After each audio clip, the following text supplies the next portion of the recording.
I have the agenda in front of me. You don't have, well, unless you want to put it up for the people watching. I'll put it up for the peeps. Okay. Error. Not that conventional live stream. On news board.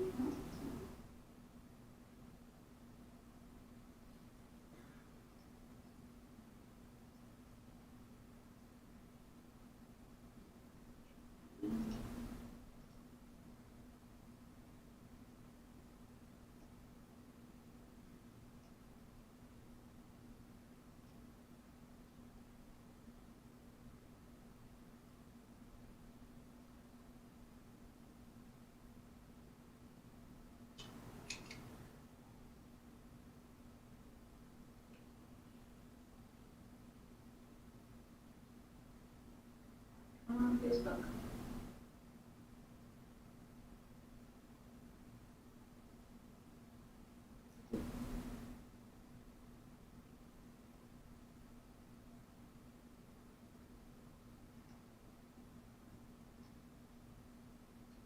Not with confidence. It appears to be live streaming, thinks it's live streaming to Facebook. Let's put it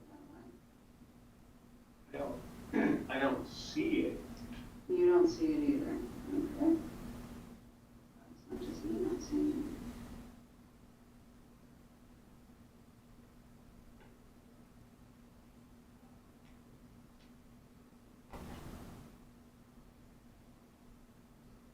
Nope.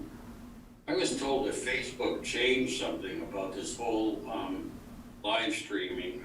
We had a lot of trouble at our church over the weekend, and it continued into today, where what used to work doesn't work anymore. We have had this problem before, so I would agree. There's something with the Zoom to Facebook connector that isn't, there we go, I think it's working now. That hasn't been consistently working.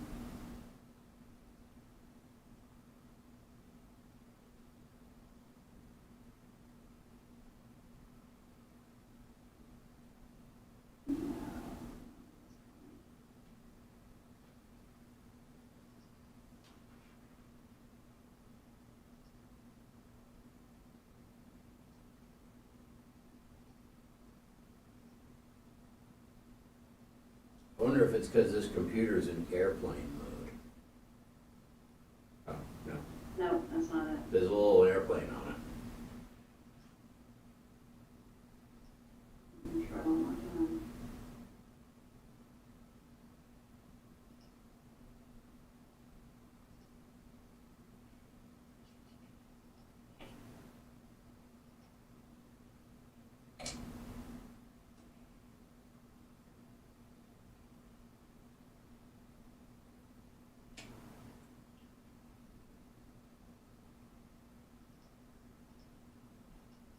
It is not working for us tonight, unfortunately. Darn, I was really looking forward to this meeting all day.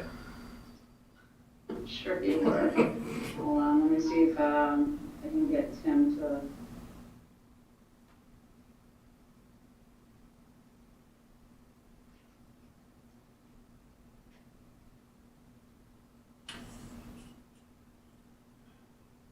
Oh. I'm on TV. Just me.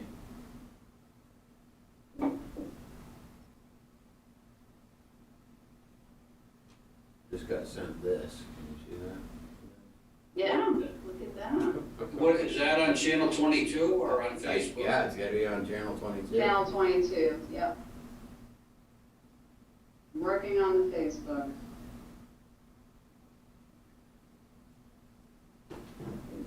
Well, if I'm on, I can just decide everything for us and wrap this up real quick. Doesn't happen often. Just kidding, folks.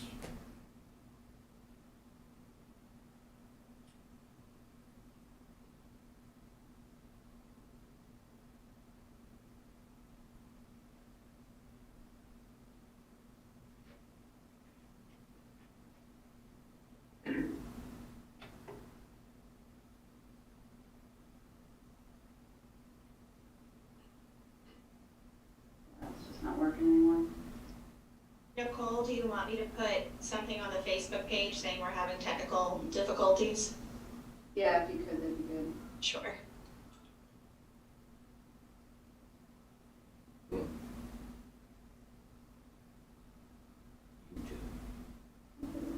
Can we Yeah, do it's it? working on YouTube. It is working on channel 22. It is working live on Ustream. YouTube. Yes, we can do a live stream to YouTube now. Oh. Oh, Karen just posted to the Facebook page.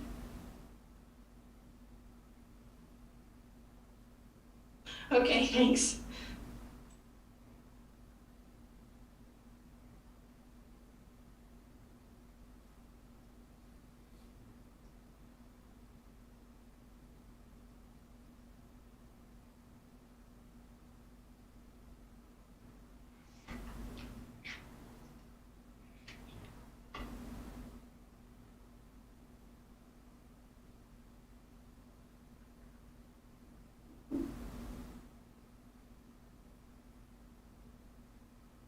Hey, I can see Bill on YouTube.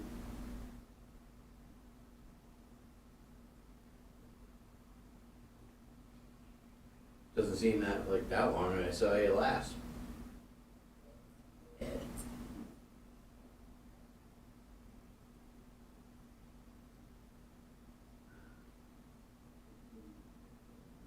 Well, we'll have to pick our time slots for November 3rd also.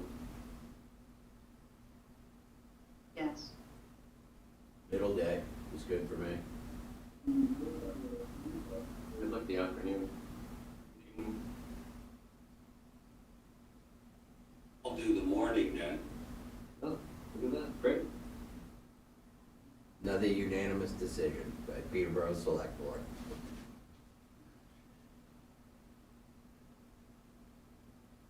I'll have to sacrifice and get up early, that's a big deal for me.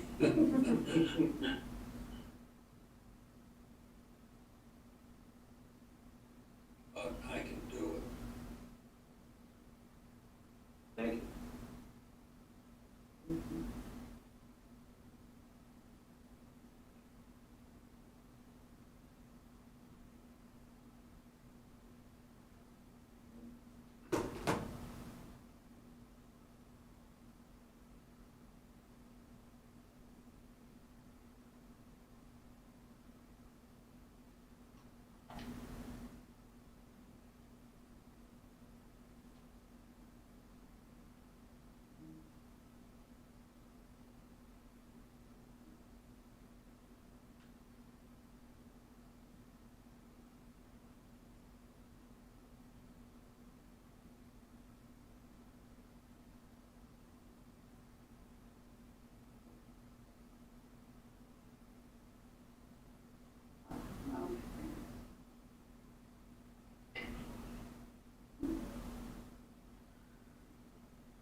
All right, Tim's working on the Facebook Live.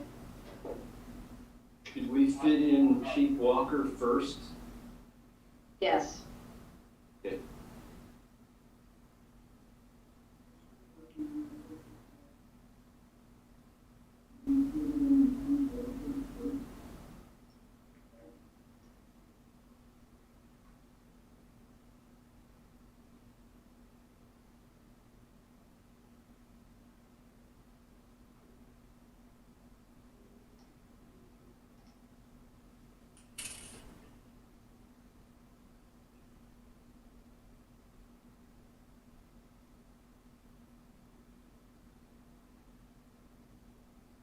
This is really just like a rain delay in a baseball game.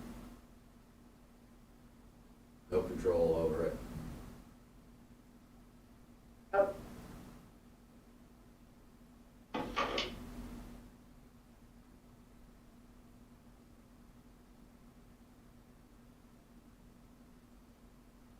Actually, I have absolutely no control over my computer right now. Tim's running everything.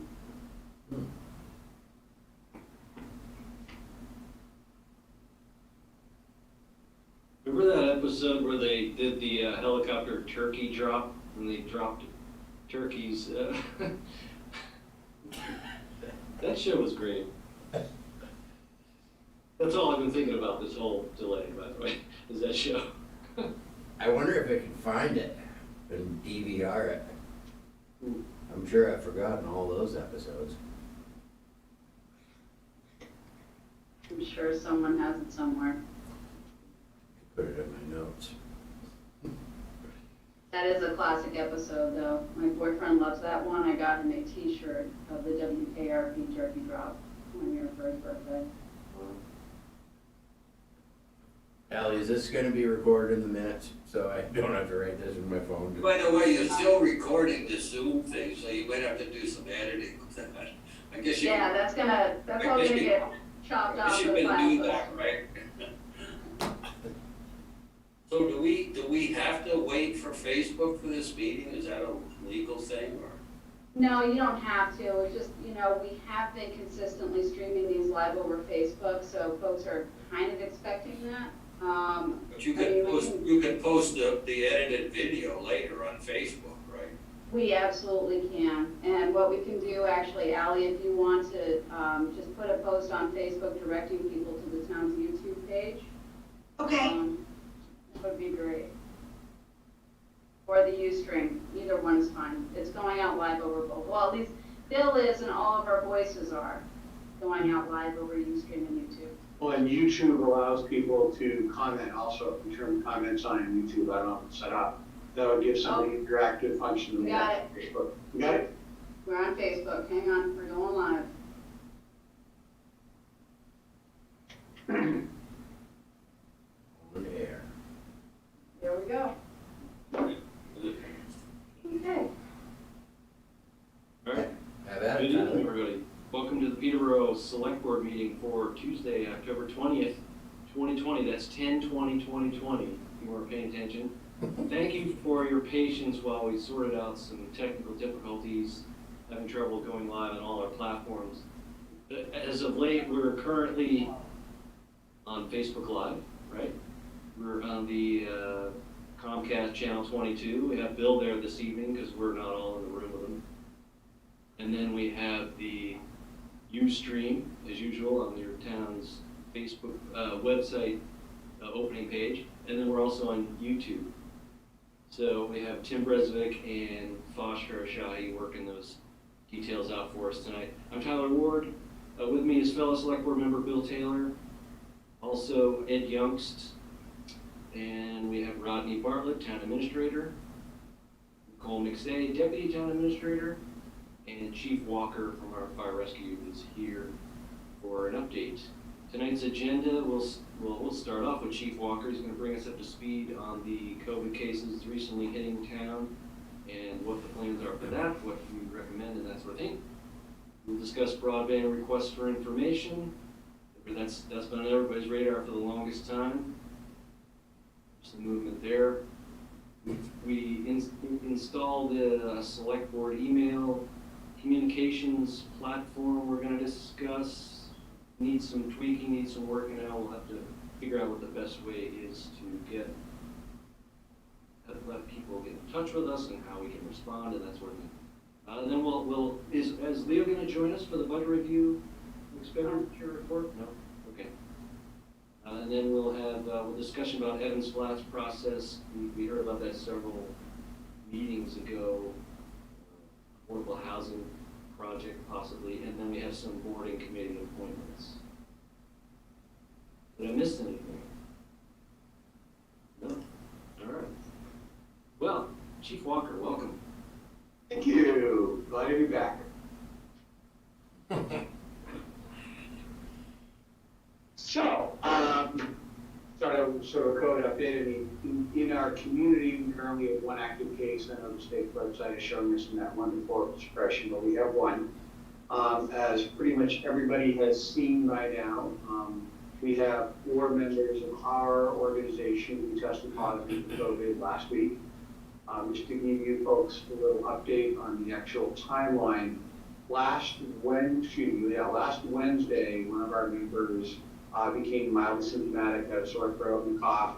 Didn't think too much of it, and then we had a fire the night before, attributed it to being up late, wearing a self-contained breathing apparatus and so forth.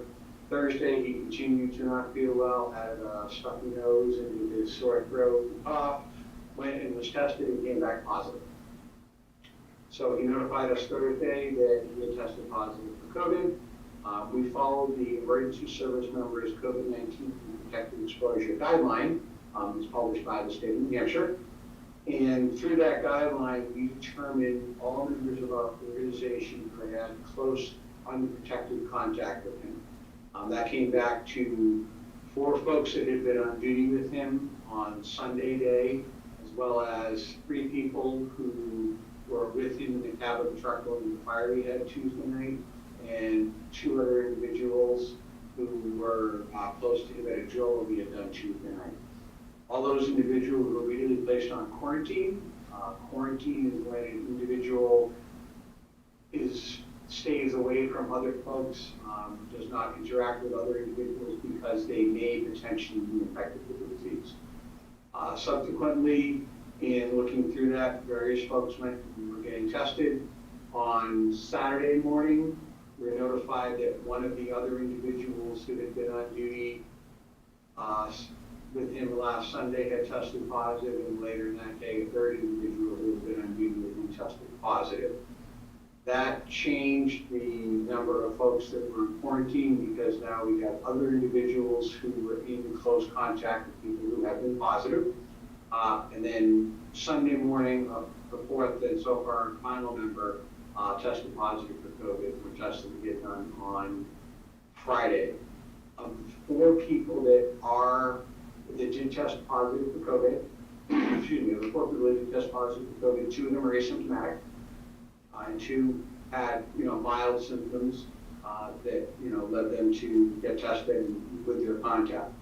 So after we sorted the whole thing out through Saturday and Sunday, we were in contact with the state of New Hampshire folks at DHHS within their, it's called the, get the name right here, so it's their congregate settings investigation unit, where there are 4 people that work together and are together. We work with them. They concurred with us on the folks that we had made decisions to quarantine, the individuals that tested positive were in isolation. So we're going forward. One thing I can report is subsequently we have test results back from all of the folks that had any close contact with the folks that have tested positive.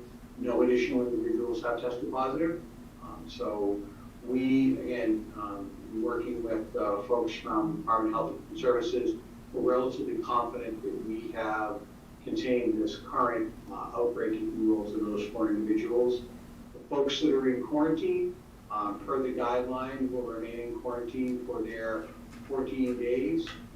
In New Hampshire, the quarantine is the full 14 days, and there is no ability to test out of that. So even though those individuals have tested negative, they still will remain in quarantine for 14 days. That brings us up to the 28th of October, which is the last day in quarantine for those folks. So after this, starting on October 29th, we'll be back to full strength, and not everybody will be out of quarantine. One thing, or a couple things to talk about with this.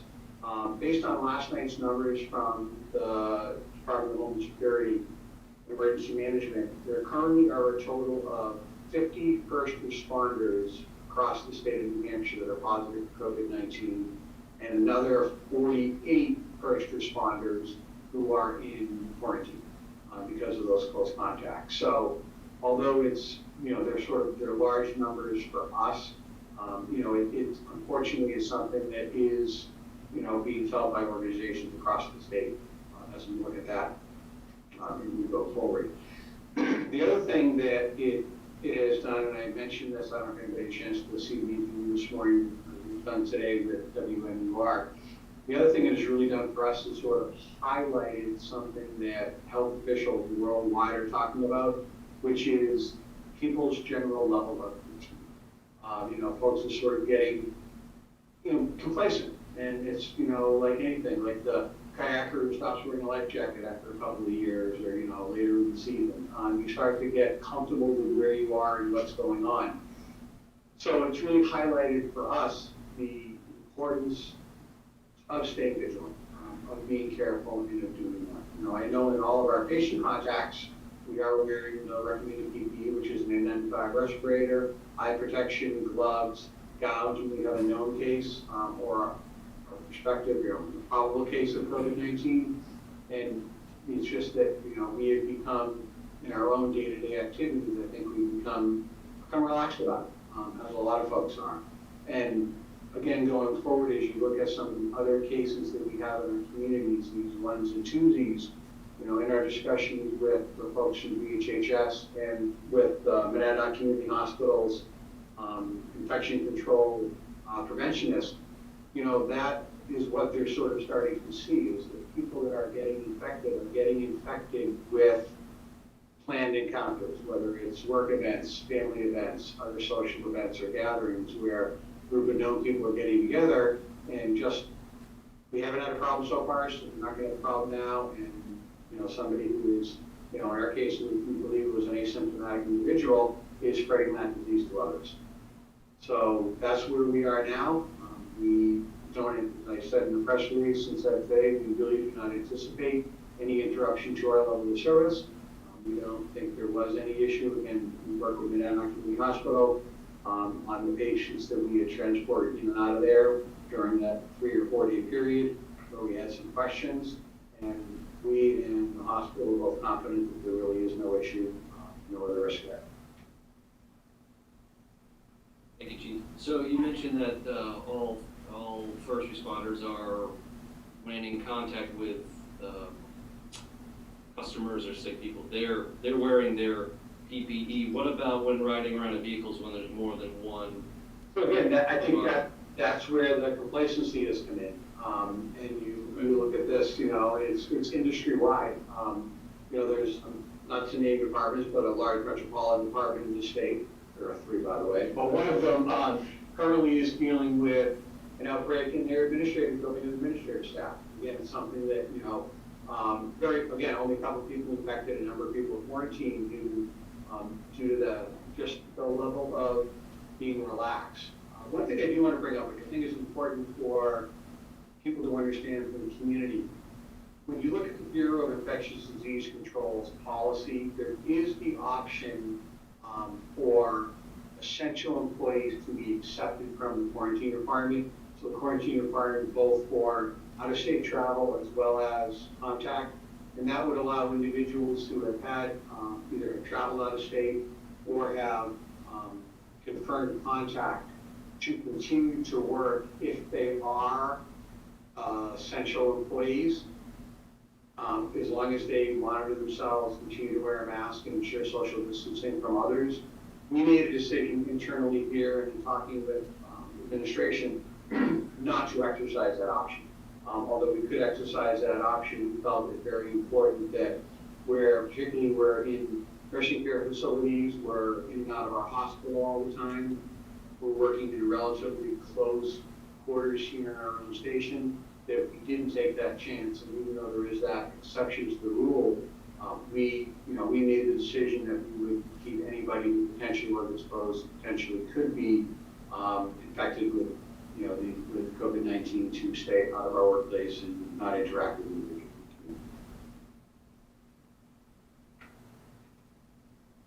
Okay.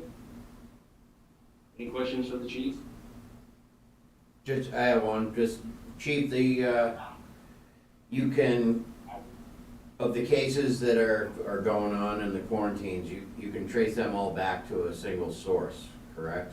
Yeah, we believe so. We believe that the one individual who worked in that Sunday was sort of our patient zero, the one who came in with it. He's one of the asymptomatic individuals. So we think, and again, you know, we don't know because there were 5 people who worked that day, 4 of whom tested positive.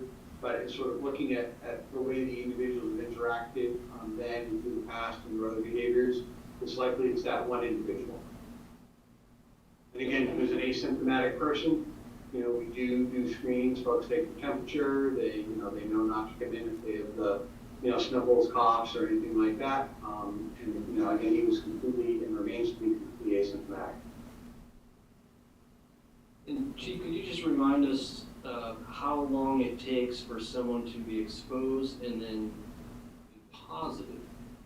So it does vary, and what I understand is typically when it comes to testing, if you're exposed, really they look at about minimum 72, 96 hours or so before testing. But the reason that they do the 14-day quarantine is to take up to 10 days for an individual.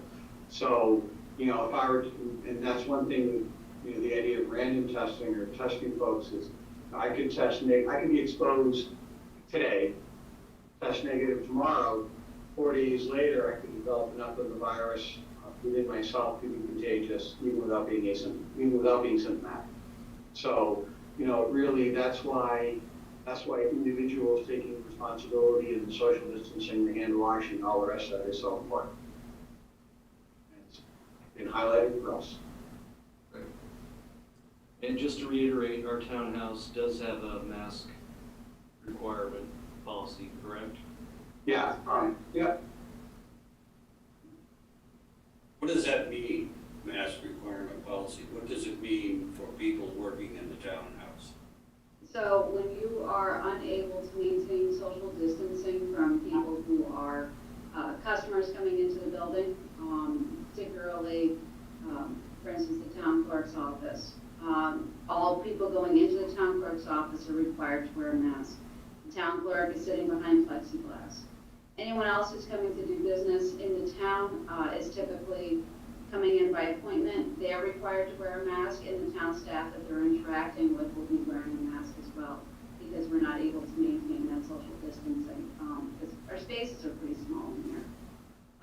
For the most part, if you come into the townhouse, you'll see, if you see me sitting in my office by myself, I won't be wearing a mask. You just turn the corner without me knowing you're coming.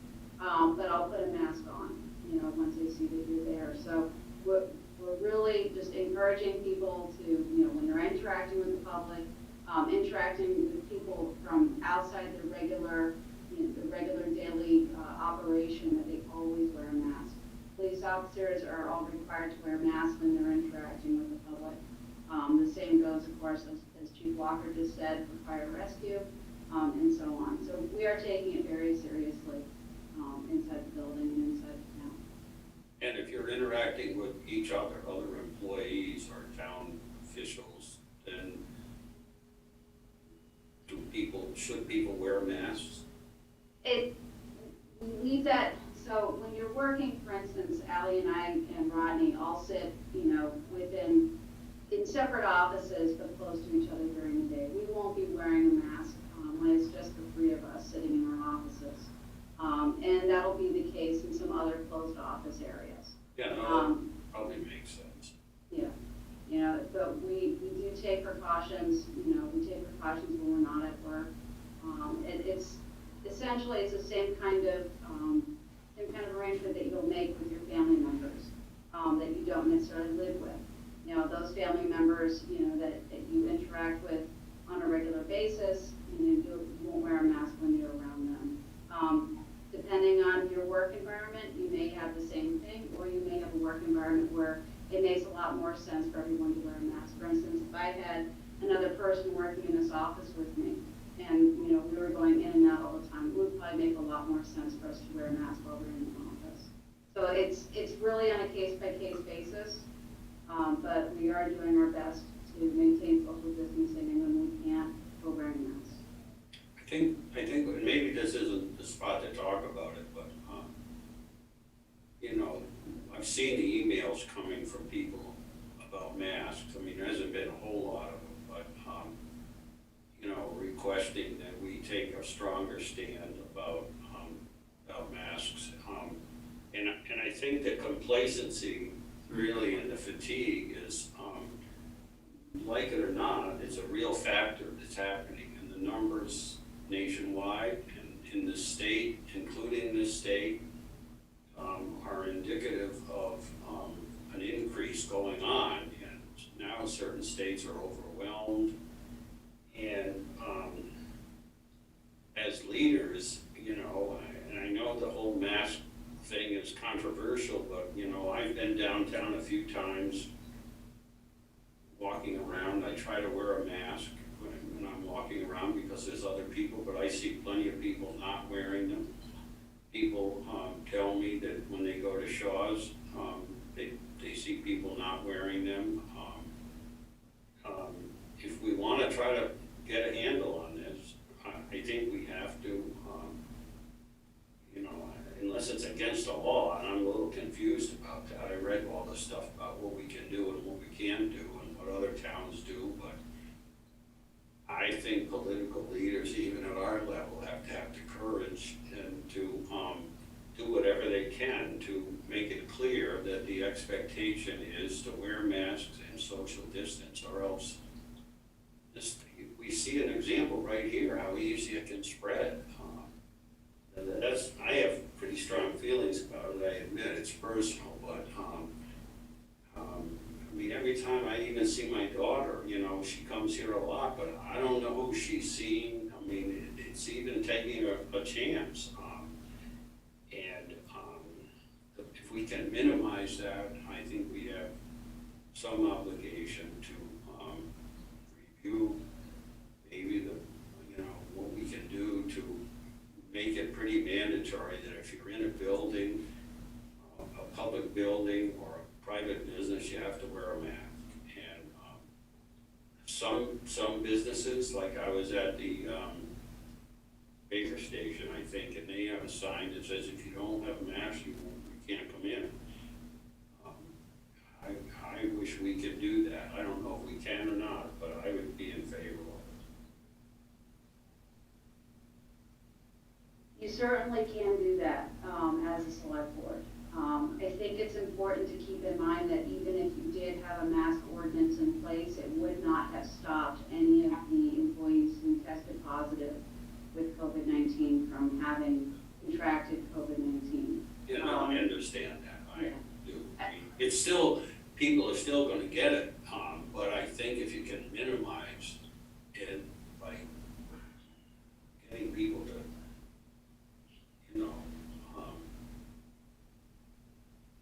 to realize that this is still with us. It's not going to go away. I don't want to be one of those people who tries to deny that it's here and it's going to go away next week. I feel strongly that we should make it as clear as we can that we expect to see people in Peterborough when they're on the streets and when they're in buildings around other people that are wearing masks or they're social distancing. So what you can do as a select board, if you were to choose to put in a mask ordinance, you would be doing so under the powers given to the board by RSA 147.1. And it's actually the board and the health officer, so Chief Walker. And what that would allow you to do is to place a requirement on businesses that that their customers must be wearing masks when they conduct business inside their space, whether it's a store, a restaurant, office space, what have you. And then if it was found that they were allowing customers into their space without wearing a mask, you would fine the business. It would not be the customer who would be getting fined, it would be the business owner who would be getting fined. The business owner, just like today, would still be, it would be on them to enforce the ordinance. And they would need to, require the customer to wear a mask when visiting their office or their restaurant or what have you. If they, the customer refused, they would have to ask that customer to leave. If the customer then refused to leave, then they would have the option, just like they do today, to call the police and ask to have that person removed if it were to come to that. And we've certainly seen that. If you saw the police logs from a couple months ago, there was a case where someone refused to comply with Conval staff and wear a mask while they're in the administration office at one of the schools. When they refused to wear a mask or refused to leave the premises, they were removed by the police. So it's really not a significant change. It just, puts an extra penalty on the business owner for not requiring their customers to comply. And I know that's a dilemma. I mean, I don't think anybody's looking to, maybe we said they have to do it, more of them will do it voluntarily without, having to fine them or anything. I'm not looking to get people in trouble. I'm looking to try to make sure that that tide that we see happening isn't as likely or be as bad as it is someplace else. It's not gonna be that way here. And I think that there's precedents. I mean, there's restaurants and bars and places you can't go in without shoes. You can't go in without shoes and socks. I mean, this is just another thing that, I have to admit, it's hard for me to understand why there's such a controversy about this, because I don't like wearing them either, but I do, because I think it helps me a little bit maybe, but it helps in case I am infected, and I believe that I could easily be infected just like anybody else, that I'm not going to at least spread it to somebody else. We started off, I don't know when the last round of this was, that we were talking about ordinances, and that's when, the Mask Up campaign started with all the signs coming into town, and signs were delivered to all the businesses and restaurants, that said that, I don't remember exactly what they said, but they were required, or you need to, and we were supportive of anybody wanting to require masks coming into any of their businesses. I think, and the chief, you can chime in on this, I think where the biggest problem is in people's houses where we can't actually regulate it. It's not like people catching it at Shaw's, it's not people catching it at Roy's, it's people getting it inside of their own homes, and the vigilance and, the concern, as I think I might have said a couple of months ago, it really comes down to individual responsibility. Chief? No, you're not wrong. And what I'm hearing through both folks at Health and Human Services as well as locally through our community hospital is that's where it's coming from. It's not, you're not passing somebody at the restaurant or the grocery store on, that isn't true in all areas of the state, in all areas of the country or world, but that's what we're experiencing here. The other thing to reiterate something that Nicole mentioned was, if you look at the Safer at Home 2.0 guideline, it still requires that in those retail establishments that your staff are wearing masks, that your customers are wearing masks. So those requirements are still there. The business owner has the right to refuse service to anybody that wears a mask. The only change the local ordinance would do is say, hey, we as the town of Peterborough can now hire. Chief Kennard tell you that he and I have fielded, not so much recently, but when this whole thing first started, the Safer at Home and the reopening of businesses, we fielded a number of complaints from individuals who went into businesses and saw staff that were not wearing masks, felt that the businesses were not doing enough to have their customers wearing masks. And the existing process, the enforcement comes through Department of Public Health or through the Attorney General's office. So what the ordinance would do is it wouldn't necessarily change the process by which an individual who feels that somebody isn't following the guideline of wearing a mask for a business, it would just change the way that it's enforced. It now would be a violation of town ordinance. So, our police department would be the one writing the citation. When you look at, Manchester last night, I don't know all the details because it hasn't been finalized, but the air mask ordinance came out of committee, if you will, and they took the civil penalty out of it. So there is no civil penalty with their ordinance that they're looking to have their alderman and mayor enact. Nashua was the first community in the state to have a mask ordinance. And now we look at Nashua as one of the places with the fastest growing rates of COVID-19 in the state of New Hampshire. So there are, it's hard to say how this would play out if we were to do it. Well, I feel like we attempted the Mask Up collaboration with the hospital, the Nana Community House. We put the signs out, we got all the restaurants on board or businesses to hang that sign. And, but then there are people out there that think this isn't real, and so the signs got stolen not too long ago. And just as Ed said, people are becoming complacent, and we've all seen it, we've all witnessed it, and it's clear that the personal responsibility aspect isn't there for everyone. And there's some people are adamant that they're not gonna because they don't believe it's real. It's clear that it's real, and we've been very lucky that, only one resident maybe, but 4 out of an organization that's roughly 60 people, that's a 7% immediately like that, immediate jump.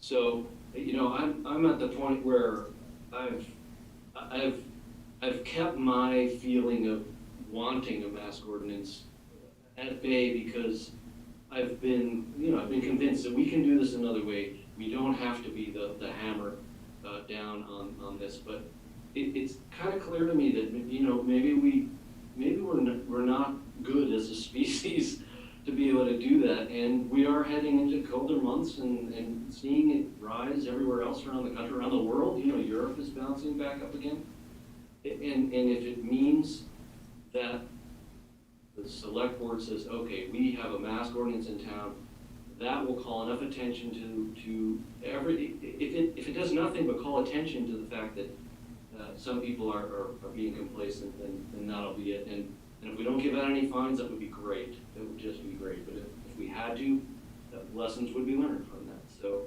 I'm really leaning towards taking some action on this. I mean, I think there's very few businesses that this would really affect, but I think those are the businesses where people are going without masks. Shaw's, the drugstores, places like that, where lots of people go. Everybody should be wearing masks.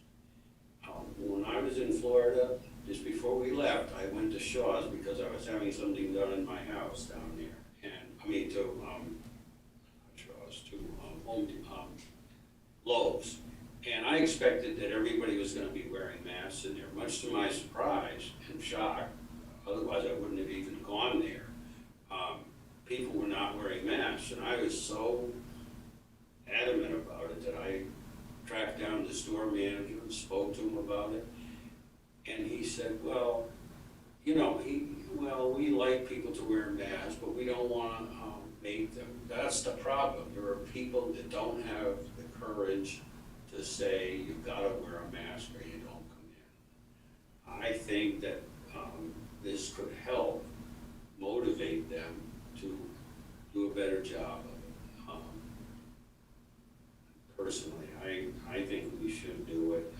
I'm not for looking to make lots of fines either. I think the fact that if we did say it, it would give them cover. They could say, well, the select board has that rule, I have to do it, you have to wear a mask, period. And then at least, if somebody had a complaint, they would have, something that they could do about it by getting in touch with the police, for example. I think we should really, I'd like to see us do it. I agree with Tyler. One last thing that I didn't mention, but of course is important, is that anyone who has a health restriction is not required to wear a mask. And if they say that they have a limitation based on their health, which is why they can't wear a mask, you can't ask them for documentation. They can't be required to show anything. You just have to accept that as being fact. So that is one of those issues that we run into. We've even run into it here at the town clerk's office. We ran into it at voting, where folks, said, I can't wear a mask. And you have to accommodate that some way. That's why in the past, when we have talked to business owners, some business owners have been hesitant to require their customers to wear a mask because of that, because they don't want to lose, the business. They don't want to not be able to support the Now, having said that, there are, of course, other ways to manage that. So that is certainly something that you can consider when you look at a draft ordinance. And If I you think the want, draft should allow for that. I mean, we don't it will want have to. Yeah. The draft will have to. There's really no escaping that. All right, so sounds like you want to see a draft ordinance. We'll start working on that, and send that around. It will, of course, have to go to a public hearing. It can't be adopted without a public hearing. So we'd probably be looking to hold a public hearing after the election. And I'm not sure what day that would be. Are we doing this just because of personal feelings, or are we doing it because there's evidence in town of community spread COVID-19? There's evidence around the country, around the world that things are ramping up, and that's where it's heading. That's how I feel. That's how I feel about it also. I agree with you that there's plenty of evidence for it.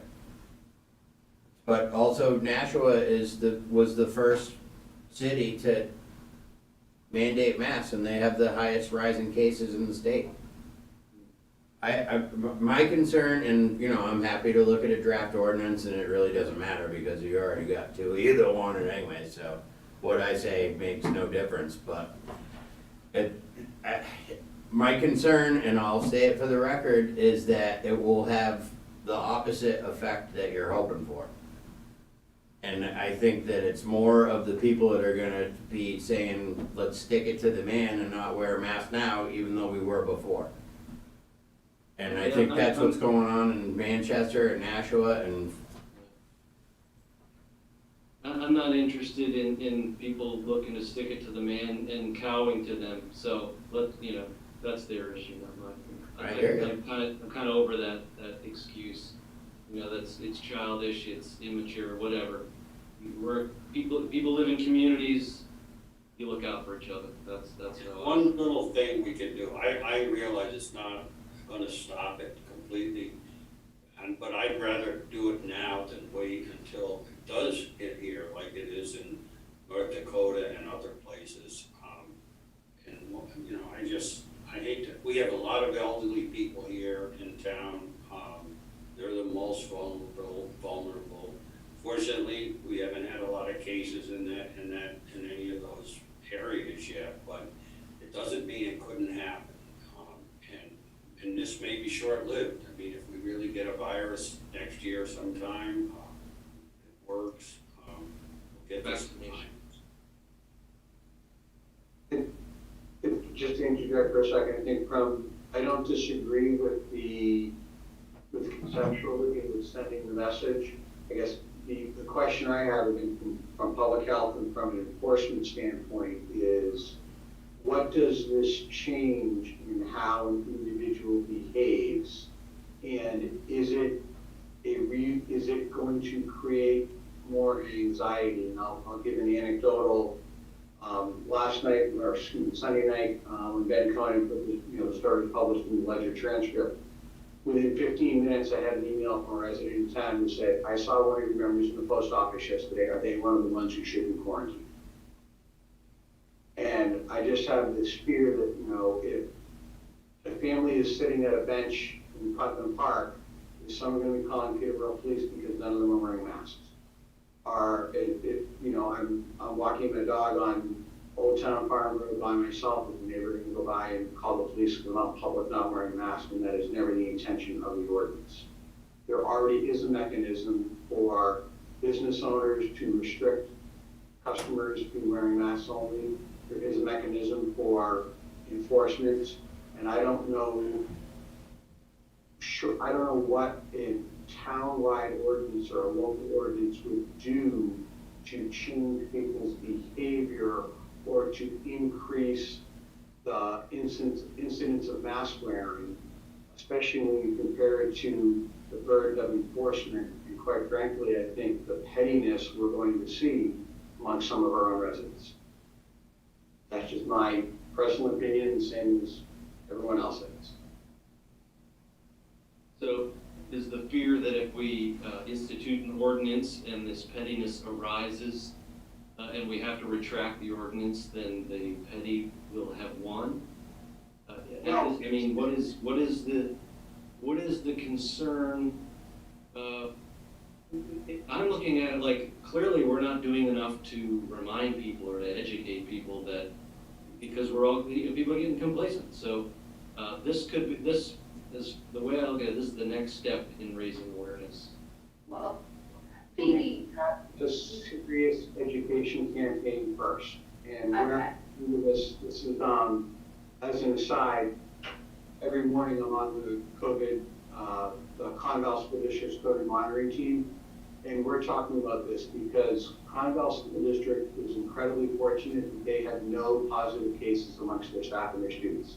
They are one of the only school districts in the state that can claim that. And that is truly because of the efforts that they have taken around sports, around separating the students into cohesive groups through the use of pods, around changing the school bus routes, to just do what they are doing. However, we're starting to realize that those folks, just like all the rest of us, are getting a little bit tired of this.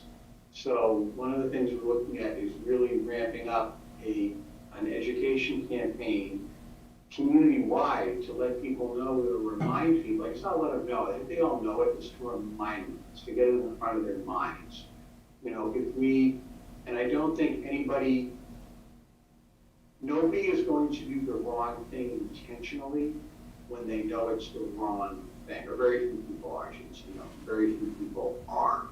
And I think we need to reiterate and remind and highlight to people how effective we were as a community in the past and continue to be, and what it's going to take to do that. I don't think throwing a new rule at it is going to encourage behavior. I mean, enforcement is sort of the last step. I mean, you have engineering, education, and enforcement. And I really think that we should try other things first. And that's just, maybe it's my own overly optimistic faith in humanity. I don't know. Okay, so we have, at best, after the election, we would maybe have an ordinance to review, and then we'd have to set another meeting for a public hearing, once we Yes. accepted that ordinance, right? So we're kind of down the line with any kind of ordinance anyway. Well, let's see what the educational aspect can do in the meantime, and if we see that, more people, so how do you gauge if more people are, how do you quantify if more people are actually wearing their masks when it's brought to their attention? Well, I think if we continue to, our corner of the world continues to defy, if you will, what is going on around us. We've been bringing, Southwestern New Hampshire has done an incredibly good job of keeping the cases low. And even when you look at the number of our residents that frequent Manchester, Merrimack, Concord, Nashua, work in those communities, or even work south of the border in Worcester County. And I think if we can continue with that, with our trend and with our overall vigilance, I think that that will indicate. And I'm not saying don't necessarily start the process and get additional feedback. We're six opinions here. I'm not saying that. I'm just thinking that I think that should be our last resort. Well, I think I agree with Tyler. We have time. Let's proceed with trying to get some kind of draft. The press may pick up what we talked about here tonight. That may help get the message out that we're serious about this. And what other efforts that you or others want to do to more educate. I mean, we do have those signs. We do have some of that, but I'm okay with that. I mean, we if it's going to take that long to get a draft, well, let's see what else happens. But if I continue to hear that people are going, particularly in these big places where lots of people are without masks, and that's where I'm really concerned. I think maybe the local businesses are doing a better job because they're locally owned. I don't know. They're not big corporations, but I don't have a lot of faith in those big organizations that they could enforce this if they want to already, and I wouldn't have to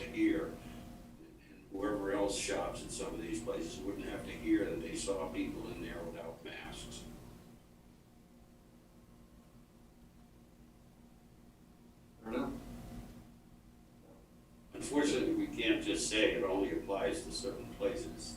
So we have to make it the way we've kind of described. I think we just gotta keep an eye on evidence of community spread COVID-19. And work through the process. Right, yeah, we said that last time, and now within a day or four fire rescue people, But I think, the thing I think to look at this is, although the number of four is, the number of four goes back to a single incident in one day with 5 people who were in a room together. It's not, again, what we're seeing happening is not a random, it's an intentional meeting of individuals. It's not somebody passing somebody in a supermarket or a street or in a restaurant. We have not seen that in our area.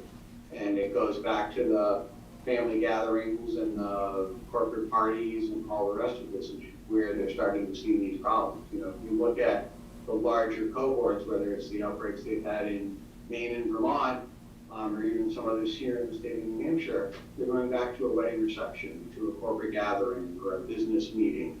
And you know, that's where they are. It's intentional gatherings of people that are causing this. And that's where the mask ordinance will not have an impact. You're not going to mandate people wear a mask in their own home when they're entertaining their guests. okay, let's see, as part of the educational aspect of this, that statement right there about the gatherings and limiting numbers of people and policing yourself and your family and groups and that sort of thing, that's where we need to really emphasize it, right? Okay. So we're done with that? I think so. Yeah. All right, well, thank you. It was a healthy discussion to have. It's not gonna go away for a while, and we just gotta keep on it. We'll find a way to maintain our low levels or keep at what we're doing, so thank you. Thank you, Chief. Thanks for the update. If anything else comes up or any questions around this, or if anything changes within our own department, we'll absolutely let you folks know, and let everybody else know. Thanks, Chief. All right, good night, folks. Okay. Thank you, Chief. Next up, we have an RFI for broadband. So what you have in your packet is a draft of a letter that will go out to all the broadband providers in our area. This is the very first step that you are required to take when going out for a bond for broadband infrastructure build out. So this is something that, of course, has been on our mind since 2006-07, and simply has not gotten a whole lot of traction, at least not voluntarily by the broadband providers themselves. So we're looking at a process to try to meet them halfway and pull them along to full coverage of the community. Great. Does someone want to read that so people know what we're talking about, or they just have enough faith that something's happening? Would you like me to read the whole thing? I can do that. How about we just post it on the website? It is posted on the website as part of the packet, but we'll certainly, once we actually send out the letters, we'll have the notice posted as well. All right. Great. So there's movement on that. All right. Sounds good. So if you're in favor of that, Karen will be sending those out this week. Yep, all in favor. Yeah, that's good. Good Yeah. move. Good move. Thank you. Next up, select board email communications. Cole, you want to briefly summarize how we got here, what we've been doing? Sure. The struggle we've had with So in recent years, email has more and more become the preferred form of communication from residents to the members of the select board. In the past, the select board would receive those communications as individuals from each of the, from whomever wanted to email them. They would sometimes go to every member of the select board, which unfortunately is a problem because pursuant to RSA 91A, those communications that go to the entire board, not just a minority, like a single member of the board, are considered public. and should be part of the select board's permanent public record, so that other members of the community, residents, so forth, have the opportunity to examine them, see what the select board has been discussing, at least as pertains to town business and so forth.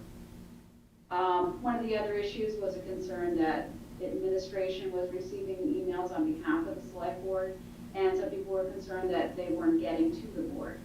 So we took a step to create a select board email address, which is selectboard@peterborough.nh.gov, to publish that, along with a notice on the town's website that stated that the select board would receive the emails, that they would communicate directly to town administration with regards to their opinions on it. Town administration would then take those thoughts, put them together, try to create a cohesive message, which would then be reviewed by the select board as individual before being sent out to the original emailer, and then put into the selectmen's meeting packet.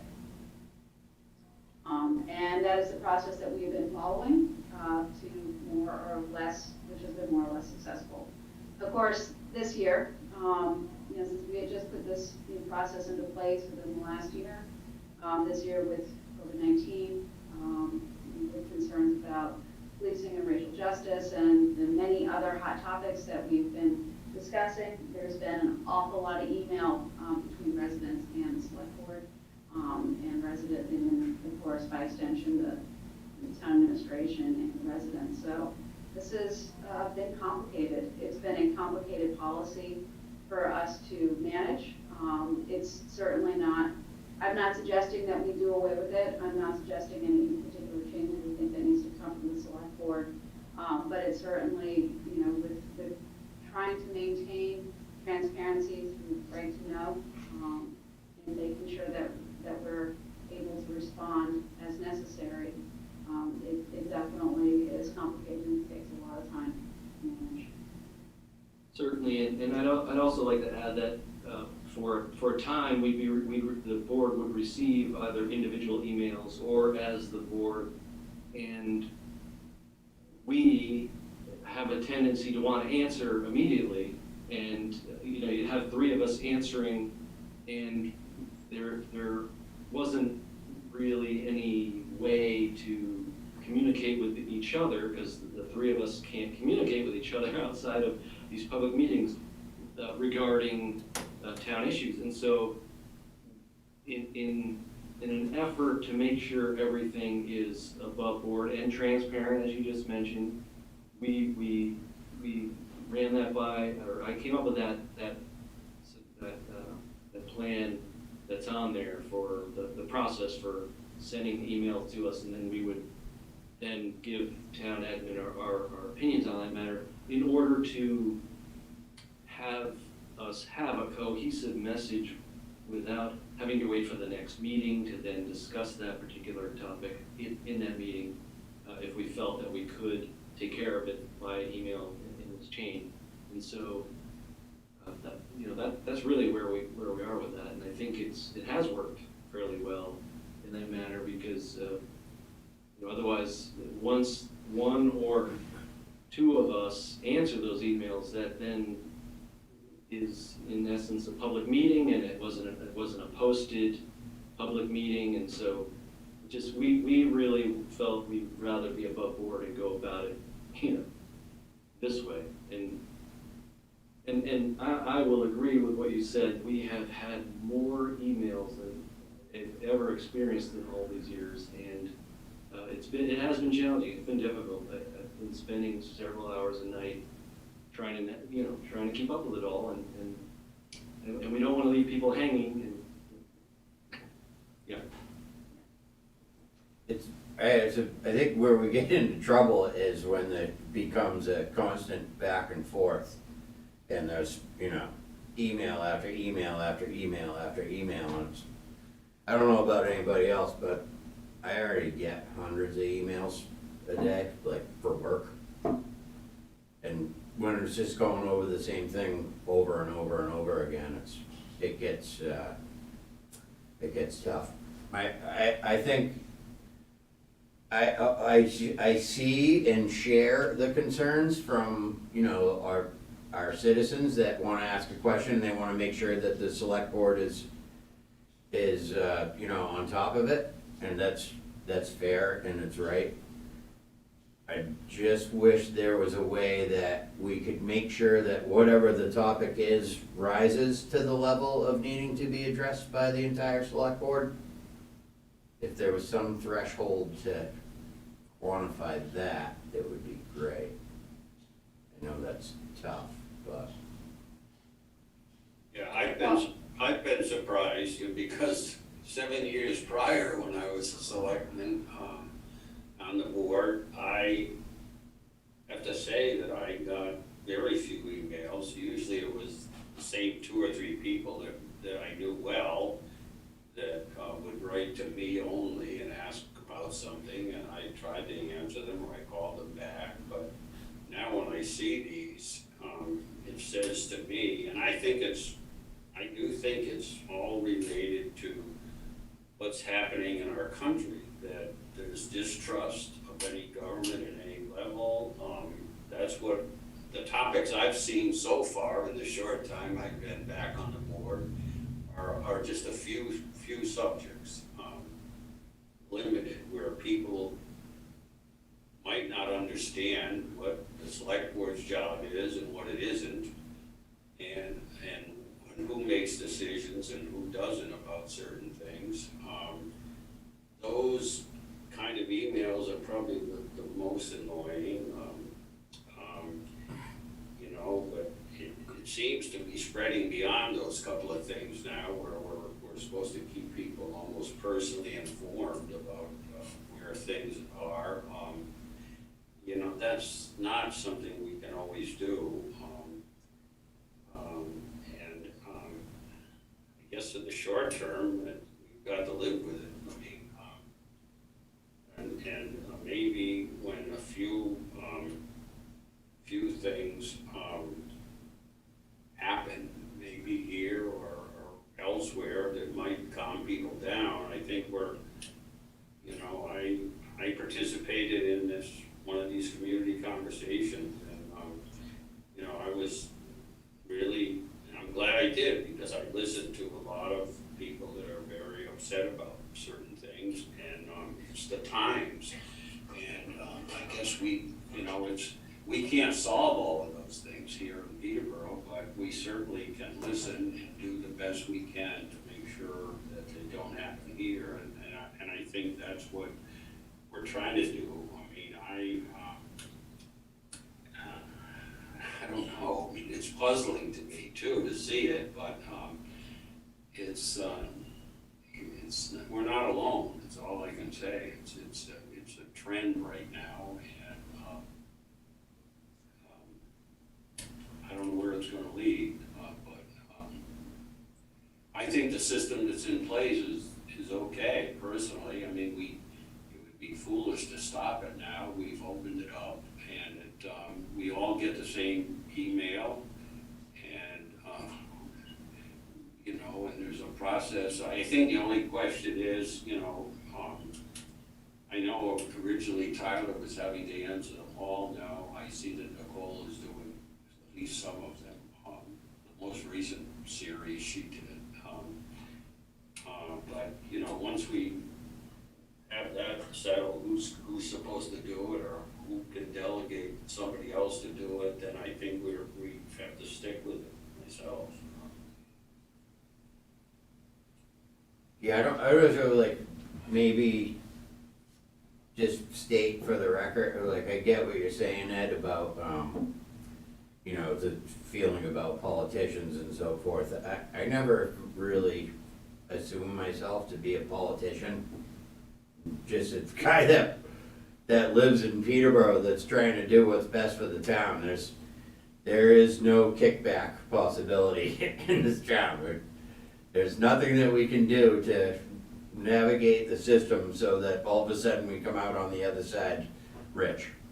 So there's really not a concern. I agree with you, and I think that's how we all feel. We're regular people. We're not politicians. Thank God I never got into that. At one time I thought I was interested interested in it, but I'm not. I have no aspirations beyond this board seat, I promise you. And I think I have to say, I'm privileged to be on this board because I think it's a very good board.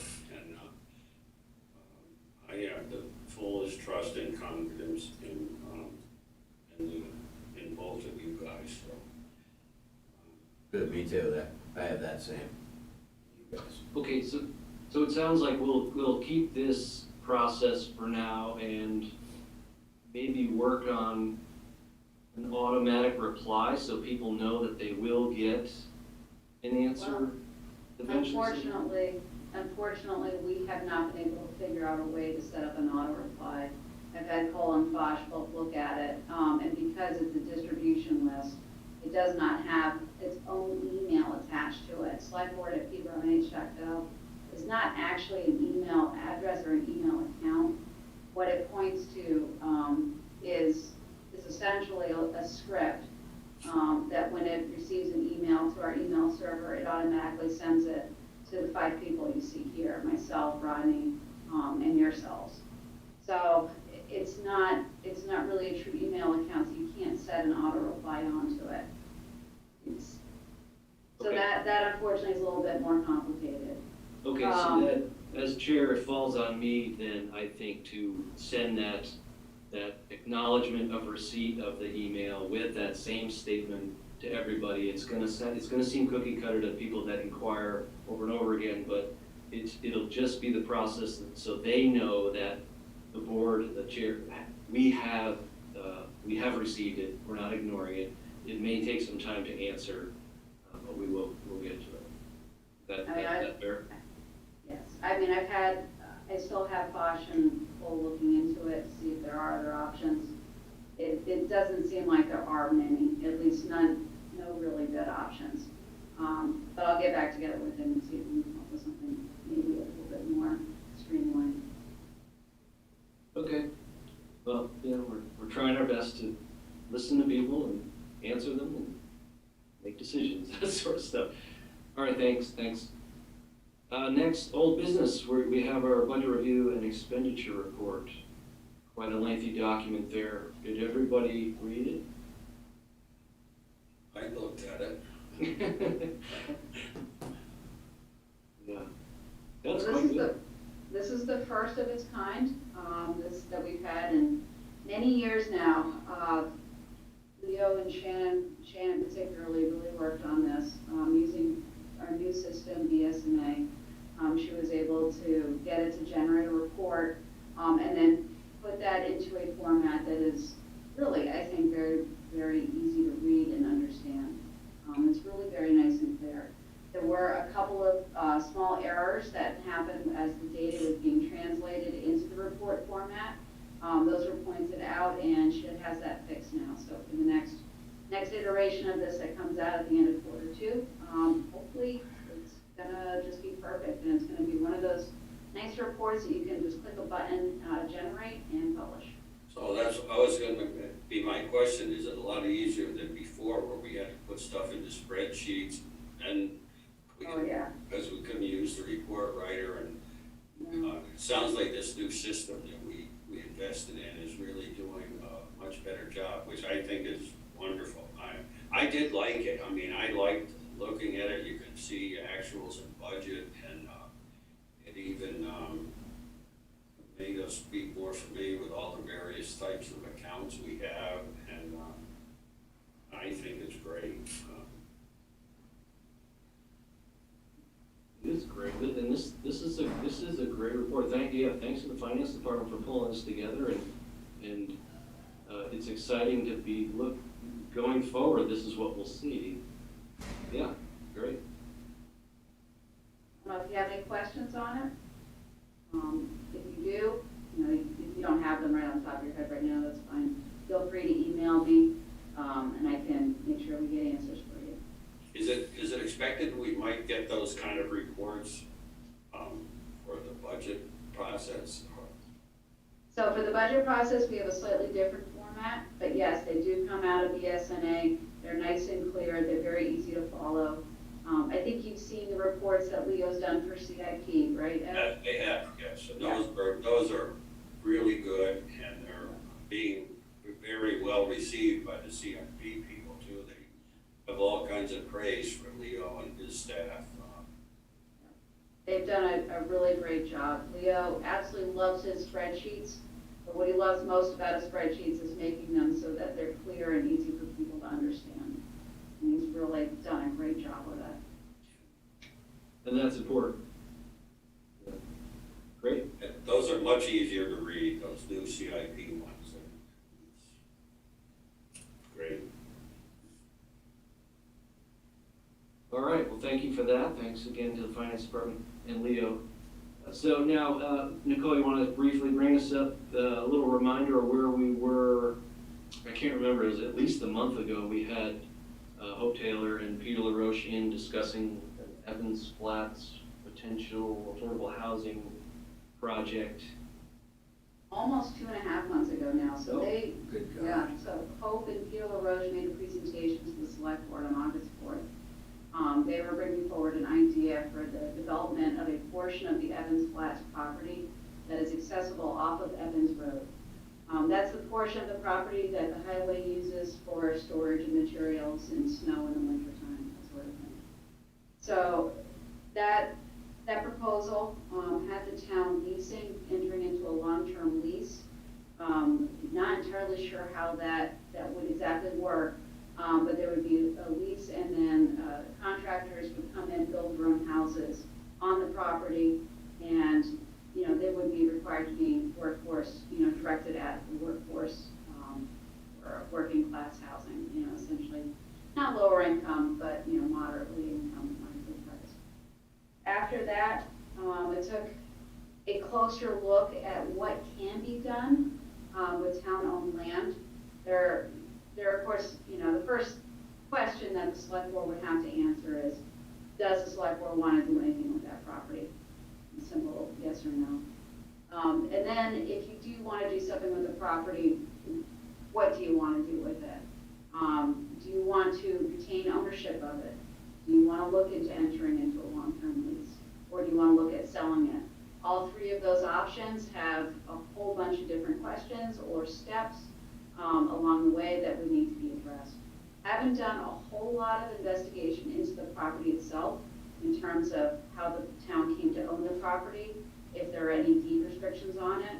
So again, once that first question is answered by the select board, whether or not they want to do something with it, then we would explore other things such as what can be done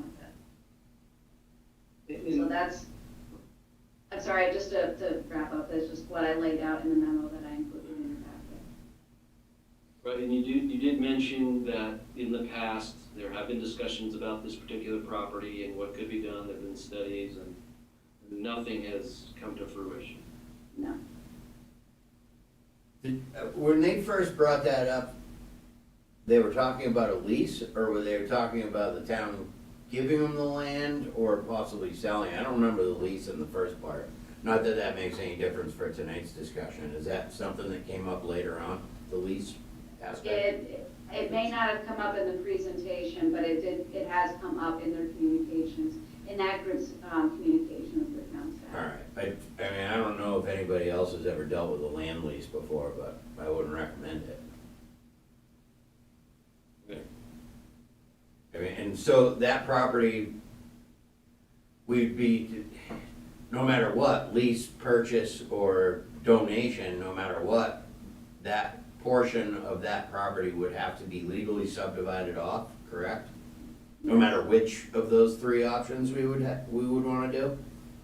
Yes. That's something I didn't realize before, so there's a challenge.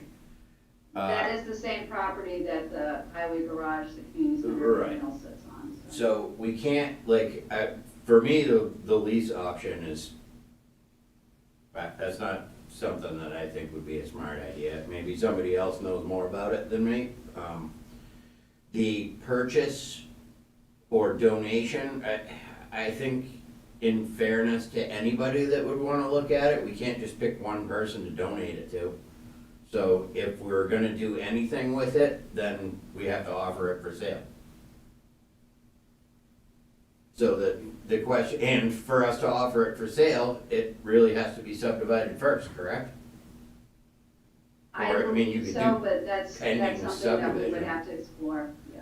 I mean, you could do a sale pending the subdivision, final subdivision, but without knowing if it's even possible right this second, it's impossible for us to say.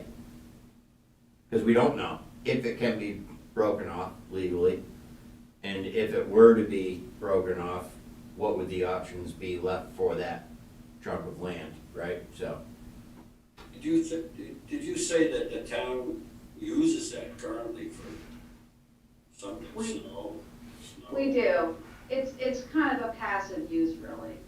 We use it, I think, Rodney, tell me if I'm wrong, but we use it for snow storage, the snow that we pick up in the winter time from the downtown.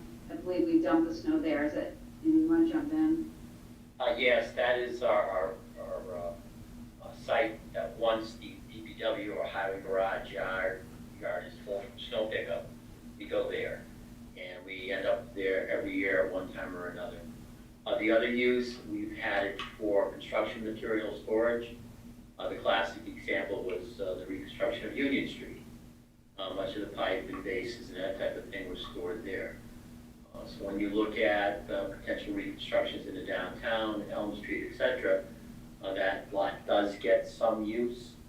It doesn't mean we can't find other locations, but as for town-owned property, that is the most convenient. So I was gonna ask, so that's the most convenient for dumping snow there, because it's coming generally from downtown, Right. right? Yep. So is it that much further, since the fire station would not be going up near the wastewater treatment facility? Is that much further to truck that stuff up to that spot where the fun bags are? The sewage bags, Sludge bag. sludge bags. Sludge bags, yeah. I don't think there's a big enough space up there to back a truck in, back several hundred trucks in to dump snow. But is it economical to be trucking snow that far? Is it that far? That's what I wonder. When we looked at that option, when we were considering the highway garage going to the wastewater treatment plant. Oh, right, I would. We looked at it with essentially for snow pickup, triple the need of trucks. You still get it done in one night. The snow blower, particularly the new one, can certainly keep up with that many trucks, but that additional distance to get there, turn around and come back is almost, believe it or not, 3 times longer than going right up to Elm Street. Right, At this class. worried about that.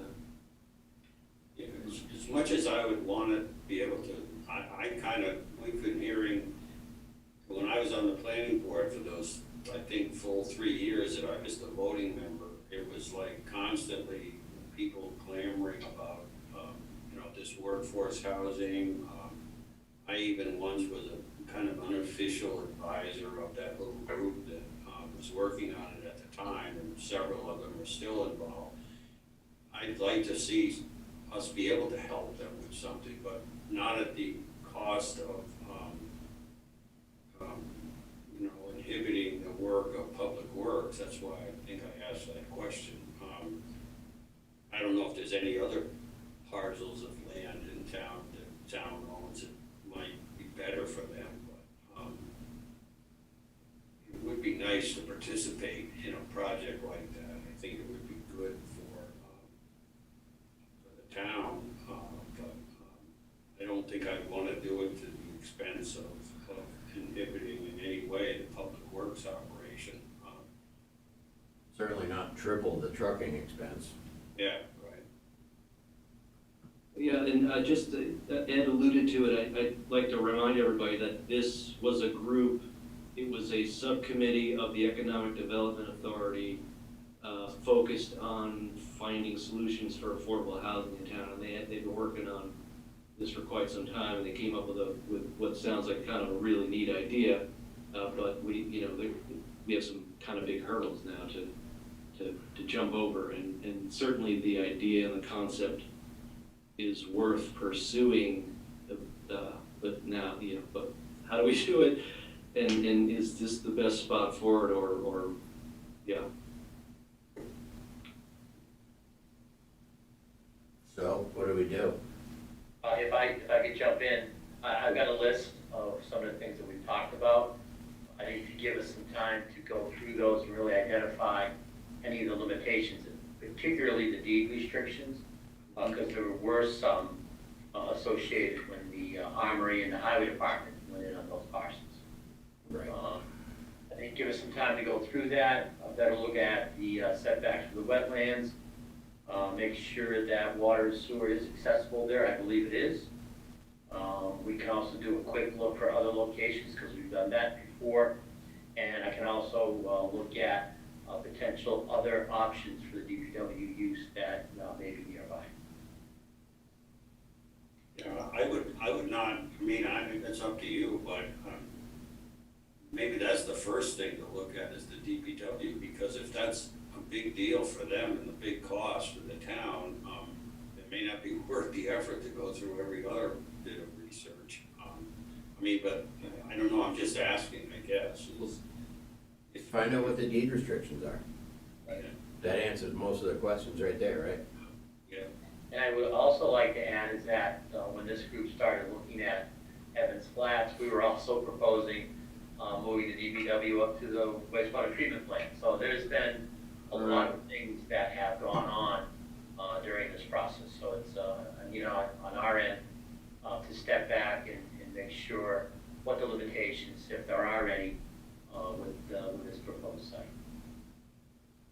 Okay. Good. Okay, great. So nobody's sleeping on this.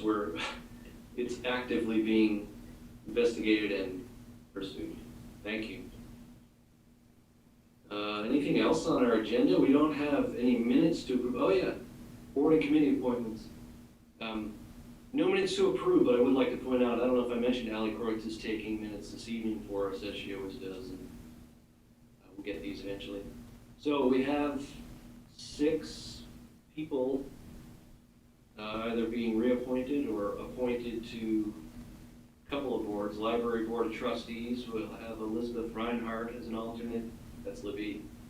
Gregory Kriebel, another alternate, and Deborah Kaplan, another alternate.